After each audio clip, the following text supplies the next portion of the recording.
अस्सलामुअलैकुम मेरी प्यारी बहनों और भाइयों। वीडियो शुरू करने से पहले दिल से एक दुआ है आप सभी के लिए। अल्लाह आपके घर से हर बीमारी, हर परेशानी, हर बुरी नज़र और हर तकलीफ़ को दूर फरमा दे। जो लोग रातों को रो रो कर सोते हैं, अल्लाह उनकी आंखों में सुकून भर दे। जिस बहन का दिल टूटा है, अल्लाह उसे सब्र दे। जिस भाई की रोजी रुकी है, अल्लाह उसके लिए रिज़्क के दरवाजे खोल दे। और अगर आप चाहते हो कि अल्लाह का कलाम हर रोज़ आपके दिल तक पहुँचे, तो वीडियो शुरू होने से पहले चैनल को सब्सक्राइब ज़रूर कर लेना। सूरह बकरा ने मुझे मौत के मुंह से कैसे निकाला, आज मैं आपको पूरी बात बताती हूँ, मेरी जो एक हकीकत है। तो दोस्तों, आज जो मैं बातें आपको बताने जा रही हूँ, ये कोई कहानी नहीं है। ये मेरी ज़िंदगी का वो दर्द है जिसने मुझे अंदर से तोड़ दिया था। ये उस वक्त की बात है जब मैं अजमेर अपनी मम्मी के घर गई थी। माँ के घर का सुकून ही अलग होता है। दिल हल्का हो जाता है, ऐसा लगता है जैसे सारी परेशानियाँ कुछ देर के लिए ख़त्म हो गई हो। मम्मी ने बड़े प्यार से मेरे लिए एक नया सूट लिया था। बहुत प्यारा सूट था, नया, साफ़, बिल्कुल ठीक, बिल्कुल सही था। ऐसा भी नहीं था कि कहीं से कोई रखा हुआ या ऐसा कुछ भी नहीं था, नया ही लेकर दिया था मुझे। और मैंने वही सूट पहना था और वापसी के लिए रेलवे स्टेशन पहुंच गई। स्टेशन पर भीड़ थी, कोई अपने घर जा रहा था तो कोई किसी अपने से मिलने।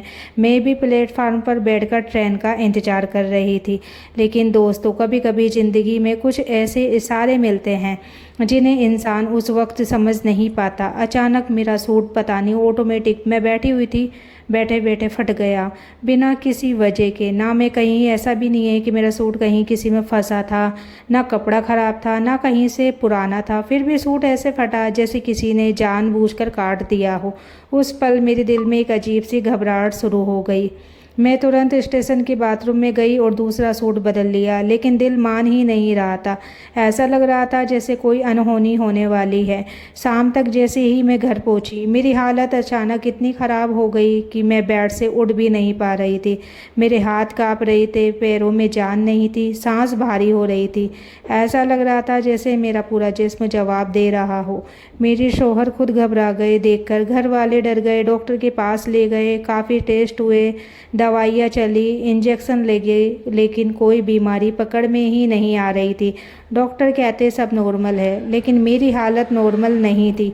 कभी मैं 2 घंटे के लिए ठीक हो जाती, फिर अचानक दोबारा इतनी कमज़ोरी हो जाती कि खुद से पानी तक नहीं पी पाती थी। पूरा 1 महीना गुजर गया, 1 महीना, और उस 1 महीने में मैंने वो दर्द जो देखा जो शायद दुश्मन को भी ना मिले। याद रखना दोस्तों, बीमारी सिर्फ शरीर को नहीं तोड़ती, कभी कभी इंसान का दिल भी तोड़ देती है।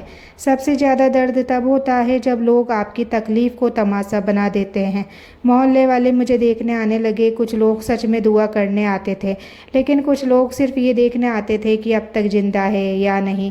कड़वी बात है लेकिन सच है, आज दुनिया में बहुत कम लोग ऐसे हैं जो किसी को तकलीफ़ देखकर रोते हैं। ज़्यादातर लोग तो बस कहानियाँ बनाते हैं। कुछ औरतें घर से जाकर दूसरे घरों में बातें करती थी। किसी ने कहा लगता है अब नहीं बचेगी, किसी ने कहा पता नहीं कौन सा गुनाह किया होगा।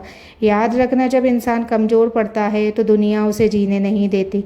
आज लोग किसी को संभालते कम हैं और गिरते हुए इंसान को देखते ज़्यादा है।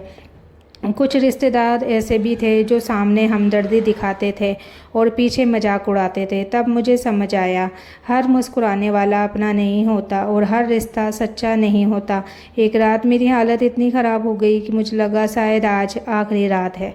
मैं रो रही थी, मेरे शौहर मेरे पास बैठे रो रहे थे और मैं सिर्फ एक ही बात सोच रही थी कि या अल्लाह, अगर मुझसे कोई गलती हुई हो तो मुझे माफ़ कर दे। फिर एक दिन एक औरत हमारे घर आई। उसने मुझे देखा और बोली, तुम अपने घर में सूरह बकरा पढ़वाओ। 41 दिन तक उसने कहा सूरह बकरा पढ़वाओ, घर में रोज़ सूरह बकरा की आवाज़ गूंजनी चाहिए, अल्लाह चाहेगा तो शिफा मिल जाएगी। तो दोस्तों, उस वक्त मेरी हालत इतनी ख़राब थी कि मैं खुद कुरान पढ़ भी नहीं सकती थी। फिर मेरे शौहर मस्जिद गए और मौलाना साहब से बात की। मौलाना साहब रोज़ हमारे घर आने लगे। वो बैठकर सूरह बकरा पढ़ते और एक गिलास पानी पर दम करके मुझे दे देते। मैं बेड पर लेटी रहती थी और बस आंखों में आंसू लेकर सूरह बकरा सुनती रहती थी। कसम से दोस्तों, उस वक्त मुझे ऐसा लगता था जैसे मेरे घर में रहमत उतर रही हो। धीरे धीरे मुझे फ़र्क महसूस होने लगा। पहले मैं बैठ नहीं पाती थी, फिर बैठने लगी, फिर थोड़ा चलने लगी और धीरे धीरे अल्लाह ने मुझे शिफा दे दी। आज भी जब सूरह बकरा की आवाज़ सुनती है तो मेरी आंखों आंखों से आंसू निकल आते हैं, क्योंकि मैंने अपनी ज़िंदगी में उसका असर खुद देखा है। आज लोग कहते हैं दिल को सुकून नहीं मिलता, तो सुकून मिलेगा कैसे? घर में गाने चलेंगे, रील्स चलेगी, ड्रामे चलेंगे, लेकिन कुरान नहीं चलेगा। फिर लोग कहते हैं घर में बरकत नहीं। तो याद रखना दोस्तों, जिस घर में अल्लाह का कलाम नहीं गूंजता वहाँ बेचैनी ज़रूर आती है। आज लोग मोबाइल से जुड़े हुए हैं लेकिन अल्लाह से दूर हो चुके हैं। रात भर फ़ोन चल जाएगा लेकिन 10 मिनट कुरान नहीं पढ़ेंगे। फिर कहते हैं दुआ कबूल नहीं होती। तो जिस दिल में हर वक्त दुनिया भरी हो वहाँ अल्लाह का नूर कैसे उतरेगा? अगर आपकी ज़िंदगी में भी बहुत परेशानी चल रही है तो आज से अपने घर में सूरह बकरा लगाना शुरू कर दो। यकीन मानो, सूरह बकरा अगर पढ़ सकते हो तो ठीक है, नहीं पढ़ सकते हो तो किसी को पढ़ने के लिए बुला लो, और यकीन मानो अल्लाह रास्ते बना देगा। और जाते जाते बस एक बात, अगर ये मेरी बात आपके दिल तक पहुँची है तो वीडियो को लाइक ज़रूर करना और कमेंट में ज़रूर बताना मुझे कि आपको मेरी वीडियो कैसी लगती है।